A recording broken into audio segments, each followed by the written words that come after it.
Hello बच्चों, let's see the question says pH of tomato juice is 4.4, then concentration of H3O positive will be.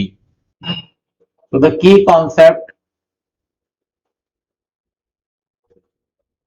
is pH of solution. ठीक है बेटा, तो pH find out की जाती है बेटा आपकी pH is equal to minus log of concentration of hydronium ion base 10।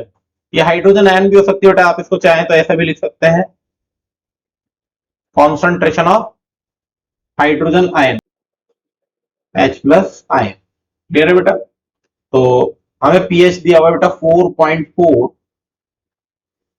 तो और हमें निकालना हाइड्रोजन आयन कॉन्सेंट्रेशन, तो इसे बड़े ही आराम से निकाल सकते हैं बेटा, बेस 10 लिखा।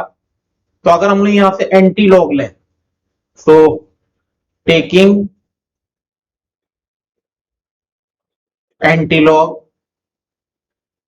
ऑन बोथ साइड, ठीक है बेटा, तो ये हो जाएगा आपका 10 टू द पावर माइनस 4.4। इस माइनस को हम पहले इधर लेके आ जाते हैं बेटा, तो आप ऐसा भी लिख सकते हैं, एक स्टेप यहीं पे बढ़ा के लिख देते हैं। तो ये minus 4.4 is equal to log base 10 concentration of hydronium ion. यहां से लिखेंगे बेटा लॉग, अभी लॉग तो रहेगा नहीं बेटा, तो ऐसे लिखेंगे concentration of hydronium ion.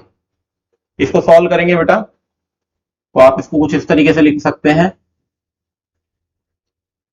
10 minus 5 plus 0.6, इसको इस तरीके से लिख दे बेटा। तो आप जानते हैं जब बेस सेम होता है तो पावर ऐड होती है, तो हम लोग इसको अलग अलग लिख देते हैं 10 to the power minus 5 multiply 10 to the power 0.6।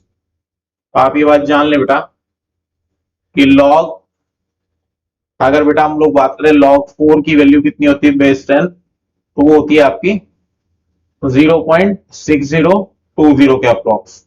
तो ये कुछ ऐसी वैल्यू लग रही है बेटा। अगर इसमें भी एंटी लॉग लेंगे तो ये 10 टू द पावर माइनस 5 और ये हो जाएगा आपका 4। तो ये आंसर आ जाएगा आपका 4 multiply 10 to the power minus का 5, जो अप्रोक्सीमेटली इक्वल है बेटा ऑप्शन सेकंड के। So the right answer is option second. Hope you understood it well. Best of luck.